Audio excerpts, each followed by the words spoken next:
네, 우리 계속해서 야고보서 말씀을 가지고 우리가 나누겠습니다. 우리 작년 마지막 주셨던 주일 말씀이 성도의 믿음에 대해서 말씀하셨고, 성도의 믿음이란 행함이 있는 믿음, 말씀을 듣고 깨닫고 그리고 또 그 말씀 때문에 때로는 두려워하기도 하고 하는 이 선에서의 믿음은 성도의 믿음이 거의 아니라는 거죠. 성도의 믿음은 그 말씀을 행함에까지 가야 진짜 믿음이 된다라는 말씀이었어요. 그래서 첫 번째 실천 사항으로서 우리 지난주의 말씀, 2025년도 들어서 첫 번째 말씀인 거죠. 이 말에 대해서 우리가 말부터 하나님 앞에 정말 주신 말씀대로 우리 말 사용을 잘하자, 이런 말씀이었죠. 그리고 오늘 실천사항 두 번째로서 지혜에 관한 말씀입니다. 지혜에 관한 말씀. 이번에도 보면은 성도의 지혜와 귀신의 지혜를 나누고 있어요. 우리 함께 먼저 야고보서 3장 13절에서 18절 말씀을 우리 먼저 읽겠습니다. 시작. 너희 중에 지혜와 총명이 있는 자가 누구냐? 그는 선행으로 말미암아 그 행함을 보일지니라. 그러나 너희 마음속에 독한 시기와 다툼이 있으면 자랑하지 말라. 진리를 거슬러 거짓말하지 말라. 이러한 지혜는 위로부터 내려온 것이 아니요 땅 위의 것이요 정욕의 것이요 귀신의 것이니, 시기와 다툼이 있는 곳에는 혼란과 모든 악한 일이 있음이라. 오직 위로부터 난 지혜는 첫째 성결하고 안 넘어가고. 네, 17절부터 다시 읽겠습니다. 오직 위로부터 난 지혜는 첫째 성결하고 다음에 화평하고 관용하고 양순하며 긍휼과 선한 열매가 가득하고 편견과 거짓이 없나니, 화평하게 하는 자들은 화평으로 심어 의의 열매를 거두리라. 아멘. 제가 읽는 거에 바빠가지고 이걸 누르지를 않았어요. 제가 이래요. 네, 오늘 말씀 성도의 지혜냐 귀신의 지혜냐 이 말씀입니다. 먼저 13절을 한번 보니까 함께 읽을까요? 다시 한번 시작. 너희 중에 지혜와 총명이 있는 자가 누구냐? 그는 선행으로 말미암아 지혜의 온유함으로 그 행함을 보일지니라. 아멘. 예.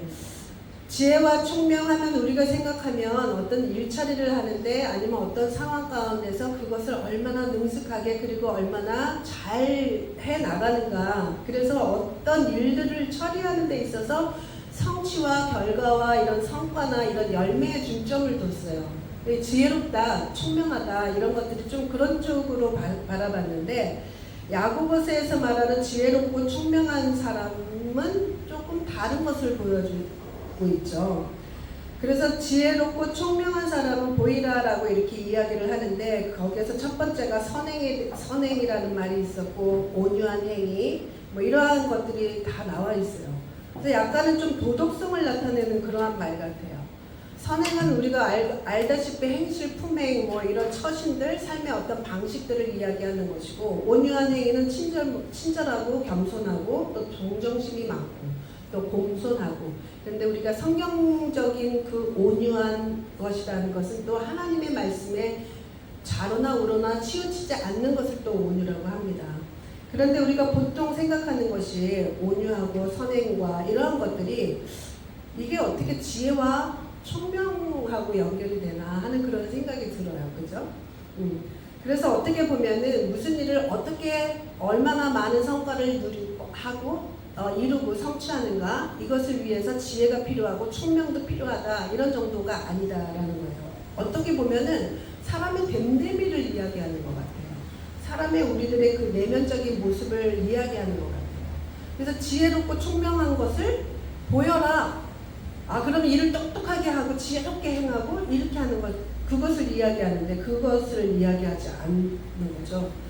그래서 좀 더 그 다음 절에 14절부터 15절, 16절까지는 좀 구체적으로 우리가 생각한 것과는 조금 다른 그러한 것들을 이야기를 하고 있어요. 자, 아까 첫 번째 너희 중에 지혜와 총명이 있는 자가 누구냐라고 이렇게 이야기를 했는데 그것을 보여라 라고 이야기를 했어요. 그런데 14절에 보면 그러나 너희 마음속에 독한 시기와 다툼이 있으면 자랑하지 말라. 진리를 거슬러 거짓말하지 말라. 이렇게 이야기를 해요. 그러니까 어떻게 보면은 지혜와 총명이 있으니 너희들은 보여라 라고 했을 때 내가 어떻게 일들을 처리하는가 이것으로서 보여줄 수 있을 것 같은데 그런데 그 속에 마음에 독한 시기와 다툼이 있다면 얼마나 잘 모든 일들을 잘 성취했고 얼마나 잘 처리했고 사람들이 보기에 지혜롭고 총명하다라고 일컬음을 받고 또 그 칭송을 받을지언정 그 속에 시기가 있고 이런 다툼이 있다면 자랑하지 말아요. 그 속에 마음속에 시기와 다툼이 있다면 진리를 거슬러서 거짓말하는 거예요. 내가 일을 아무리 잘해놓고 지혜롭게 했고 총명하게 이렇게 다 했는데도 불구하고 그 속에 다툼이나 시기가 있었다면 진리를 거슬러 거짓말하는 자예요. 참 신기하죠. 하나님 보시는 것은 우리가 보는 거하고 너무나 달라요. 그래서 우리는 어떤 일들의 결과나 이런 것을 보고 정말 저 사람 참 지혜롭고 정말 똑똑하다, 총명하다, 잘 이해도 하고 어떤 일들을 딱 이렇게 이야기하면 잘 이해해서 잘 깨달아서 일들을 하는데 그렇지 않다는 거예요. 그러면서 이 말씀을 15절에 보면은 이러한 지혜는 위로부터 내려온 것이 아니요. 그러니까 하나님으로부터 나온 지혜가 아니요. 땅 위의 것이고 정욕의 것이고 귀신의 것이다. 라고 이렇게 이야기를 하는 거예요. 아무리 좋은 일들을 많이 했고 누가 봐도 칭찬할 만한 그러한 일들인데 내 속의 동기가 무엇으로부터 시작되었는가? 이것을 이야기하는 거죠. 그렇다면 그것은 하나님이 주신 지혜로움이 아니고 하나님이 주신 총명이 아니다라는 거예요. 그래서 우리 속에 있는 그 마음의 동기들 이것을 우리 하나님은 살펴본다는 거예요. 우리는 그렇지 않잖아요. 겉으로 보여지는 어떤 성과나 이런 것들로 보게 되는데 하나님은 그렇지 않다는 거예요. 그래서 우리 마음속에서 우러나는 어떠한 마음들을 보고 하나님은 그 일들을 지혜롭게 하시고 지혜롭다라고도 얘기하시고 참 총명하다, 잘 깨닫는구나. 이 언더스탠딩이라고 번역이 돼 있어요. 영어로는. 잘 깨닫고 그 일들을 잘 처리하는구나 이렇게 이야기하신다는 거죠. 그래서 하나님은 우리들의 가장 깊은 저 내면에 그 속에 있는 마음의 샘물까지도 본다는 거예요. 우리 지난주에도 그런 말씀이 나왔었죠. 한 입으로 찬양을 하고 또 한 입으로는 또 저주를 하고 그럴 수 없다라는 거예요. 마음속에 있는 것은 그 샘의 근원은 똑같다라는 거예요. 그래서 아무리 찬양을 하고 아무리 무엇을 은혜롭게 하는 것 같아도 하나님은 그 속에 있는 것을 보신다는 거죠. 그래서 이것은 지혜는 하나님께로부터 온다는 거예요. 그래서 우리가 지혜의 근본은 여호와를 경외함으로부터 시작된다라고 그랬어요. 그래서 그 근본은 여호와를 경외하는 것으로부터 시작된다. 그리고 16절에 보니까 시기와 다툼이 있는 곳에는 혼란과 모든 악한 일이 있음이라 이렇게 되어 있죠. 네, 혼란이 생기고 악한 일로 번지기가 쉬워요. 시도는 좋은 의도로 했지만 근데 어떻게 보면 우리가 시기심 없는 사람은 아무도 없는 것 같아요. 질투심 없는 사람은 아무도 없어요. 그런데 그 질투심이라는 것을 자세히 따지고 보면 나하고 관련 있는 일에는 질투심 안 생겨요. 아무리 잘하는 사람이 있어도 나와 상관이 없다라고 생각하면 거기에선 질투심이 안 생겨요. 그런데 내가 동일한 일에 집중, 내 동일한 일이나 무엇 비슷한 뭔가가 있을 때, 뭐 아이들의 엄마, 애기 엄마들이라는 어떤 동일한 점, 아니면 사업가는 사업가로서의 동일한 점, 하물며 목사들도 마찬가지라는 거예요. 목사님들도 자칫 잘못하면 시기와 질투심이 안에서 그것이 동기가 될 수 있다는 거예요. 그러니까 인간의 마음속에는 그 시기와 질투가 없을 수 없어요. 그죠? 다 있어요. 그래서 오히려 세상은 이렇게 얘기해요. 적절한 시기 질투심이 있어야 성공한다. 적절한 다툼이 있어야, 그 다툼이라는 건 치고받고 싸움의 다툼이 아니라 이기고자 하는 다툼. 그래서 어떻게 하든지 밟고 일어나야 되고 내가 어떻게 하든지 내가 길을 쓰고 성공해야 돼 하는 그러한 다툼. 근데 그것이 나와의 싸움이 아닌 주변의 사람과의 그 시기 질투로 인한 싸움이 된다면 이것은 하나님께서 주시는 그런 것이 아니다라는 거죠. 그런데 인간 사회에서는 그것이 굉장히 칭송받아요. 그죠? 적절한 질투심으로 인해서 막 이기고자 하는 그런 마음으로 인해서 결국은 성취해내는 사람을 참 대단하다 위대하다 이렇게 이야기를 하죠. 근데 우리 하나님은 그렇지 않다는 거예요. 그래서 내가 이 속에 있는 시기와 질투를 그대로 나타내지 않고 잘 가리고 속임수로 가면을 쓰고 나이스하게 보이지만 그 속에서의 그 시작은 시기와 질투심 다툼으로 시작되었다고 한다면 사람은 속여줄 수 있지만 우리 하나님은 속일 수가 없는 거죠. 그래서 이렇게 세상 속에서 이렇게 지혜롭고 이런 것들을 좀 이렇게 부정적으로 얘기하면 꾀가 많은 사람들은 빠져나가기도 잘 빠져나가고, 그리고 제가 언젠가 저희 언니한테 얘기를 들었는데, 이제 초등학교를 가면 주로 남자보다 여자들이 꾀가 많대요. 그래서 초등학교 가면은 막 달려가가지고 이제 쉬는 시간 끝나고 이제 교실로 들어가려고 할 때 여자아이들이건 남자아이들이건 막 달려간대요. 그러면 아무래도 남자애들이 이 뜀박질은 더 빠를 거 아니에요. 그러니까 남자애들이 벌써 딱 앞에 다 이제 좋은 자리에 앉으려고, 자기네가 원하는 자리에 앉으려고 다 남자들이 다 진을 치고 있는데, 나중에 와서 교실에 와서 들어와서 보면은 여자애들이 먼저 들어와 있다는 거예요.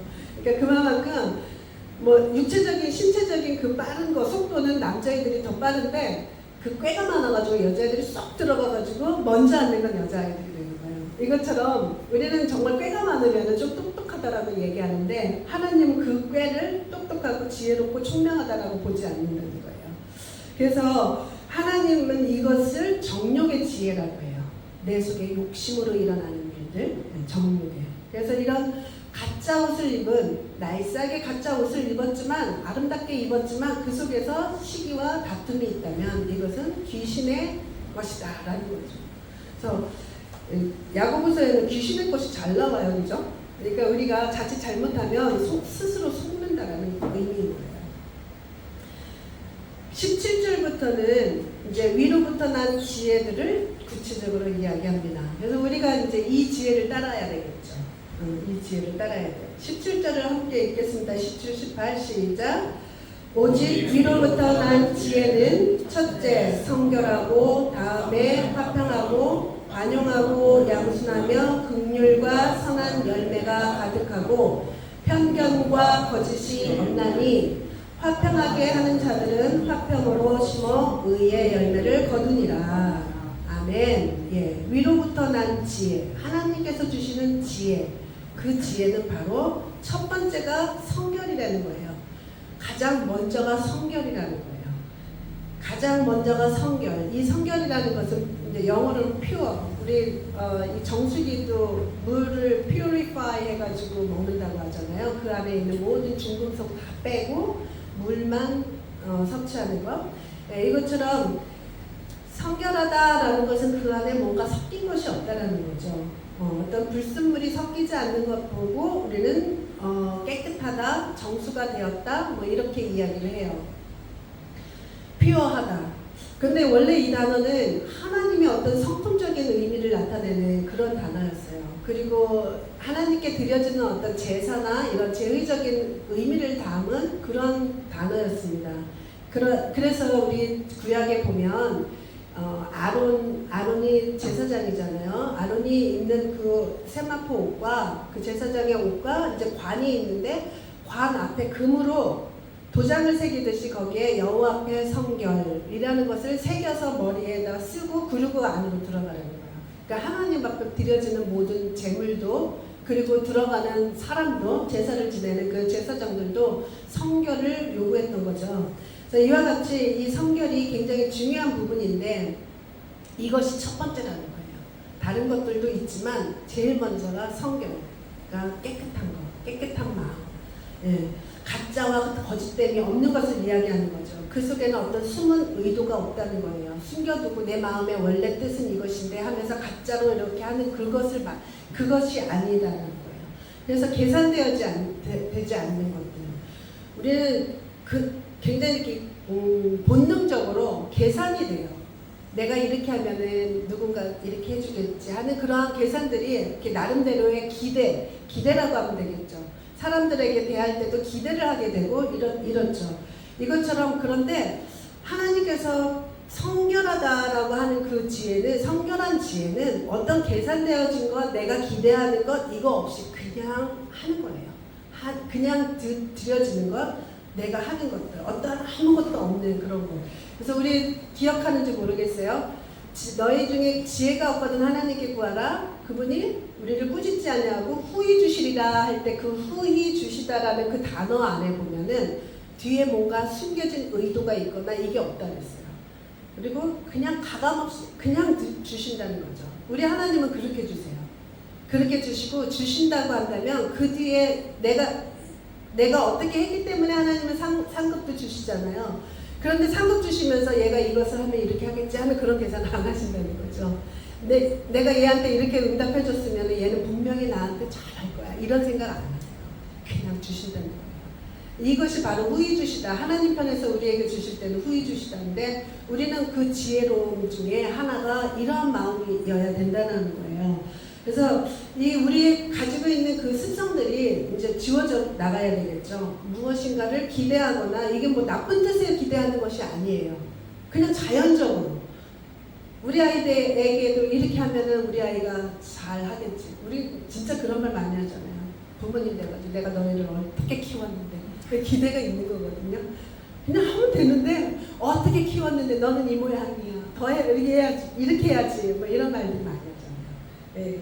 그러니까 정말 그 깨끗한 그 마음, 성결한 지혜로움은 그러한 계산이 없다는 거예요. 그래서 예수님께서 요즘에 요한복음 우리 묵상하잖아요. 예수님께서 많은 표적을 행하시니까 사람들이 많이 따랐어요. 그런데 예수님께서 말씀하시기를 저 사람들에게 의탁하지 않는다는 거예요. 왜냐하면 사람 속에 무엇이 있는지 알기 때문에. 예수님도 우리 사람 속에 뭐가 있는지 알기 때문에 의탁하지 않는다는 거예요. 더더구나 오병이어의 사건이 있고 나서는 사람들이 어마어마하게 우리 주님을 찾아서 막 그냥 헤매고 다녔어요. 우리 주님 예수님 어디 계시나? 근데 예수님은 호련히 산으로 올라가서 기도하러 가세요. 그러면서 저들이 나를 찾는 까닭은 빵 때문이다. 빵을 먹었기 때문이다. 하면서 우리 인간 속에 있는 그것들을 다 아신다라고 했거든요.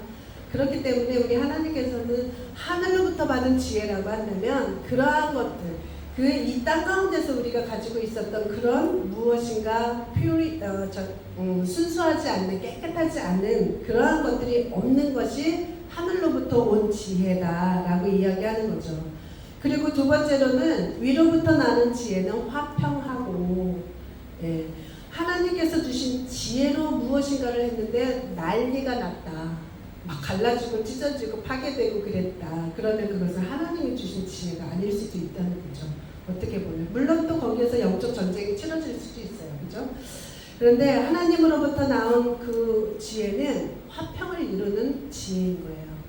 그러니까 무너지고 깨지고 나뉘어졌던 것들이 오히려 봉합이 되고 하나가 되고 화합이 되어지는 방향이 진짜 하늘로부터 받은 지혜다라는 거죠. 그래서 평화로워지게 하는 것들이 진짜 하나님께서 주신 지혜인 거예요. 이것이 바로 진리를 따르는 지혜인 거죠. 그래서 내가 가는 곳에서 내가 어떤 지혜롭게 무엇인가를 하는 그곳에서 평화가 이루어지는지 화평이 이루어지는지 아니면 깨지고 갈라지는 것이 그렇게 되는지 그것을 보면 내가 알겠죠. 다툼이 일어나거나 이게 굉장히 많은 일들이 비일비재하죠. 교회에서도 마찬가지고 일반 사회는 말할 것도 없고 그렇습니다. 그렇기 때문에 나로 인해서 나의 어떤 나는 지혜롭게 한다라고 했는데 그것이 결과적으로 어떻게 이루어지는가를 보면은 그것이 하늘로부터 받은 지혜인지 아니면 이 땅의 육신적인 것 아니면 나의 것이 되는지 알 수 있는 거죠. 그리고 세 번째로는 위로부터 오는 지혜는 관용하고 관용은 온화하고 친절하고 너그러운 것을 이야기해요. 관용적이다 할 때는 그 진짜 품이 넓어서 어떠한 경우에도 포용할 수 있는 그 능력을 말하는 거죠. 그래서 호수를 많이 이야기해요. 호수가 얕은 호수는 돌 하나를 집어넣어도 파장이 엄청나게 세요. 그죠? 돌 하나만 던져도 그냥 난리가 나죠. 그 파장이. 그런데 깊은 호수는 돌을 던지면 그 돌이 그냥 그 안에 쓱 잠겨버려요. 별로 파장 살짝 일어나다가 마는 거죠. 그래서 내 마음이 호수냐 아니면 얕은 물가냐 이것을 보면 알겠죠. 그래서 위로부터 오는 지혜는 관용하고 그러한 마음으로 한다는 거예요. 그와 반대로 관용하지 못하다라고 하는 것은 내가 가지고 있는 폭, 내 마음의 폭에 내가 그려놓은 선, 그 선이 있어서 그 선에 들어오면 받아들이고 거기에 미치지 못하면 내가 차단하는 거예요. 이것이 관용하지 못한 이 땅의 지혜인 거죠. 그래서 내 마음에 그 호수와 같은 마음으로 있는지 아니면 얕은 물가로 있는지 그것을 한번 보면 좋을 것 같아요.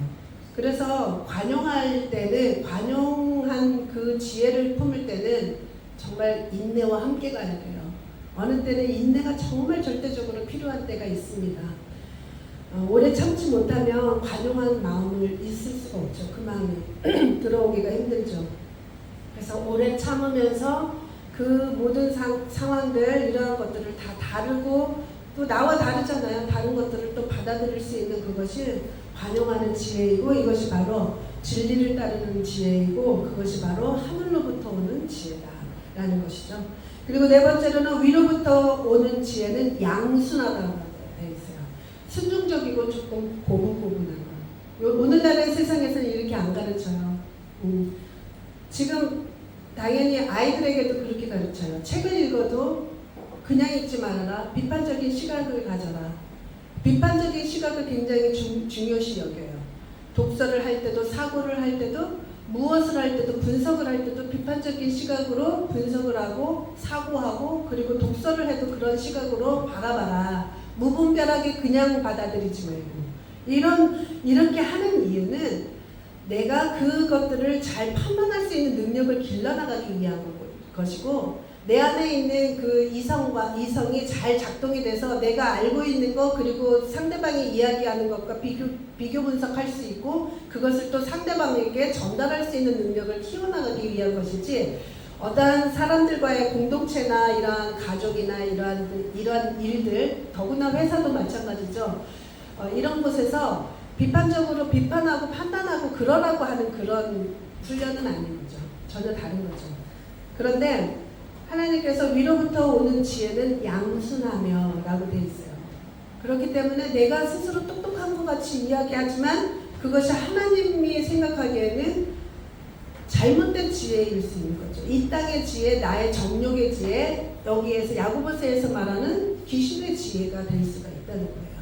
그래서 내가 정말 똑똑하게, 내가 어떠한 일들을 잘 분별하고 판단하는데 내가 그쪽에 서 있는지, 아니면 정말 여기서 말하는 것처럼 양순한 지혜를 가지고 있는지, 그것을 우리가 잘 분별하면서 가야 된다는 거죠. 그래서 이런 양순한 지혜로움이 공동체나 가족이나 어떠한 그 조직체를 부드럽게 해요. 부드럽게 하고 물 흘러가듯이 조화롭게 일들이 처리되어지고 그렇게 되는 것을 볼 수가 있어요. 그래서 하나님께서 말씀하시는 진짜 위로부터 내려온 지혜 중에 하나, 네 번째가 바로 양순하며 이라는 거예요. 그래서 긍정적으로 받아들이고 긍정적으로 어떠한 일들을 해도 그 긍정적인 생각을 가지고 있어야 된다는 거죠. 그래서 또 다섯 번째로는 위로부터 오는 지혜는 긍휼이 많다라는 거죠. 긍휼이 많아요. 위로부터 오는 지혜가 긍휼이 많대요. 자비한 마음과 동정과 연민과 이러한 것들, 이런 마음이 함께 들어가야지 위로부터 나온 것이라는 거예요. 그래서 사람들이 정말 아픔을 많이 겪어보고, 그리고 그 아픔을 겪어본 사람들이 하나님 앞에서 처리되어지고 회복되어지고 치료된 사람들이 어려운 사람들에게 동정이 가고 연민하고 같이 공감할 수 있는 능력이 커지죠.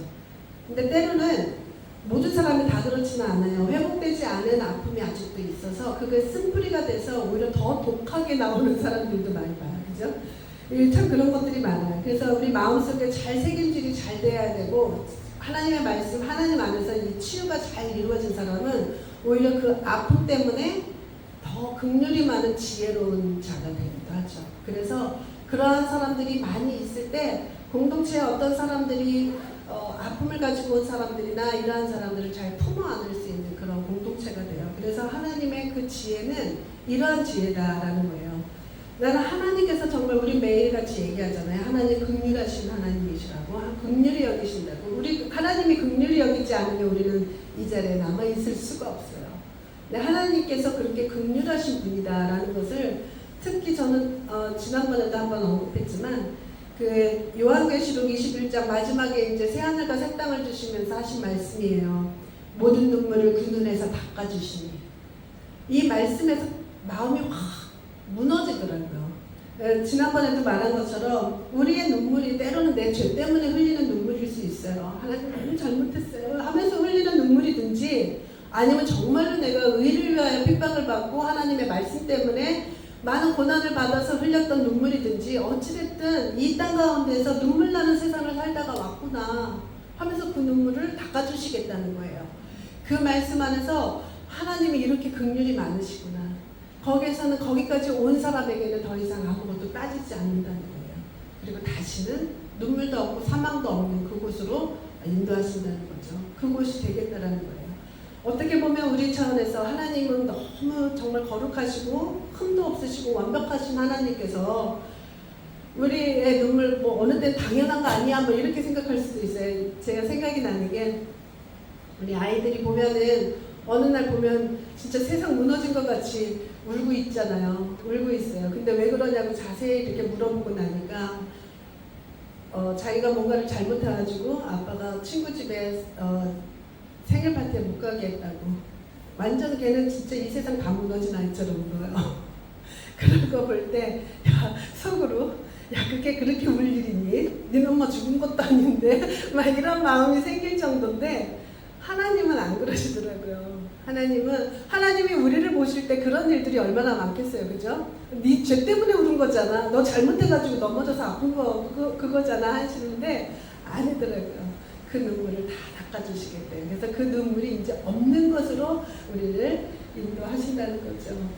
예, 그렇게 하나님께서 주시는 지혜는 바로 이렇게 긍휼이 풍성한 그러한 지혜다라는 거예요.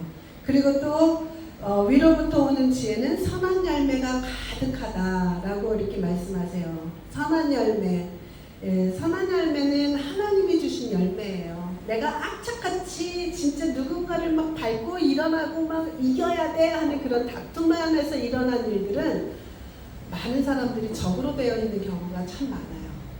그런데 하나님의 그 선하신 지혜로, 하나님이 주신 그 위로부터 받은 지혜로 인해서 이 땅 가운데서 그 선한 열매가 맺어졌을 때는 누구도 다 축하해주고 정말 그래도 싸지. 그죠? 그럴만하지. 저 사람은 하나님께 이렇게 복받을만 하지. 누구도 그것에 대해서 반박 안 해요. 그런데 정말 당한치도 지지 않으려고 애를 쓰고 살아갔던 사람들은 어느 정도 세상적인 눈으로는 많은 것들을 부를 축적하고 또 명예를 축적하고 많은 것들을 가지고 누리고 살고 있지만, 그 뒤에는 어마어마한 많은 사람들의 눈물을 흘리게 하고 그랬을 수 있다는 거예요. 그래서 적도 많이 있을 거라는 거죠. 그런데 이렇게 선한 열매를 맺는 것, 이게 진짜 위로부터 오는 지혜로 살아가는 사람들에게 선한 열매를 맺는다는 거예요. 그죠? 그리고 마지막이 아니죠. 마지막이죠. 7번째, 위로부터 오는 지혜는 편견과 거짓이 없다고 해요. 편견은 내 한쪽으로 치우쳐진 생각이거든요. 이것은 다 내 기준이에요. 내 기준. 우리 다 나의 기준으로 하면 전부 다 달라요. 어떠한 일에 대해서 옳고 그름을 따지거나 아니면 이 일이 가치가 있다, 가치가 덜하다 이런 것을 따지는데 10명이 있으면 10명이 다 다를 수 있어요. 그런데 이것이 우리들의 그 가치 기준으로 편견으로 무엇인가를 주장하고 한다고 하면 이건 그냥 이루어질 수가 없는 거죠. 10명이 다 다른데, 그죠? 100명이면 100가지의 그 편견이 있는데 그거 어떻게 맞출 수가 있겠어요? 그래서 우리의 기준은 편견이 아닌, 내 기준이 아닌 하나님의 말씀을 기준으로 해야 된다는 거예요. 그래서 우리 어제 아이들하고도 나눴던, 묵상했던 말씀이 이 세상을 본받지 말고 이 세상에, 그 영어로 말하면 이 세상의 패턴을 본받지 말라는 거더라고요. 이 세상을 본받지 말고 오직 하나님의 말씀으로 매일 새롭게 변화를 받으라는 거죠. 그래서 내가 가지고 있던 생각과 내 개인의 의견과 이러한 것이 하나님의 말씀으로 대체가 돼야 된다는 거죠. 그러기 위해서는 우리가 말씀을 읽어야 하고. 그래서 이렇게 정말 하나님께서 위로부터 주시는 그 지혜는 내 기준이 아니다라는 거예요. 하나님 말씀의 기준으로 서야 돼요. 이 하나님의 말씀의 기준에 섰을 때, 그럴 때야 비로소 정말 하나님께서 선한 열매로 가득하게 채워주신다는 거죠. 내 생각을 은근히 하나님 말씀에 빗대어서 말하는 것, 이런 것도 전부 다 하나님은 걸러줘요. 하나님께로는. 우리는 속지만. 그래서 우리는 정말 하나님께서 주시는 위로부터 오는 그러한 지혜로 우리가 살아가야 되겠다라는 것이 두 번째 우리가 실천 제목인 거죠. 그래서 18절에 우리 함께 읽겠습니다. 시작. 화평하게 하는 자들은 화평으로 심어 의의 열매를 거두느니라. 안 가요? 예, 다시 읽겠습니다. 시작. 화평하게 하는 자들은 화평으로 심어 의의 열매를 거두느니라. 아멘. 예, 반드시 이런 지혜, 하늘로부터 오는 지혜는 화평하게 하고 그 결과가 의의 열매다라는 거죠. 올바르고 의로운 그러한 열매의 약속을 주셨어요. 그래서 오늘 이 야고보서 말씀처럼 우리가 생각하는 지혜와 총명, 우리 애기들이나 아이들을 위해서 기도 많이 해요. 우리가 지혜와 총명과 명철이 있게 해 주시옵소서 이렇게 기도를 하는데, 우리가 생각했던 지혜와 명철이 전혀 다르게 말씀하신다는 거, 그죠? 이렇게 상황을 잘 헤쳐나가기 위한 그러한 것만이 아니라 우리의 내면적인 그 속에 깊이 있는 그 동기와 이러한 것들을 이야기한다는 것을 우리가 알게 되죠. 그래서 이것은 우리가 이 세상을 살아가는 데 필요한 정말 진정한 성공의 삶을 위해서는 하늘로부터 오는 지혜와 총명이 우리에게는 필요해요.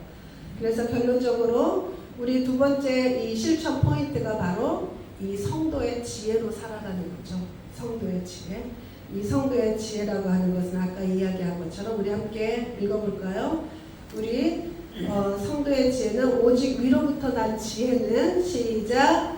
첫째 성결하고, 다음에 화평하고, 관용하고 양순하며 긍휼과 선한 열매가 가득하고 편견과 거짓이 없나니. 아멘. 이러한 하늘로부터 온 지혜가 많은 그러한 성도들이 있는 교회가 정말 행복한 교회가 되고 복된 교회가 되고 또 그런 가정이 되고, 이런 지혜로 충만할 때 나에게도 복이 된다는 거예요. 그죠?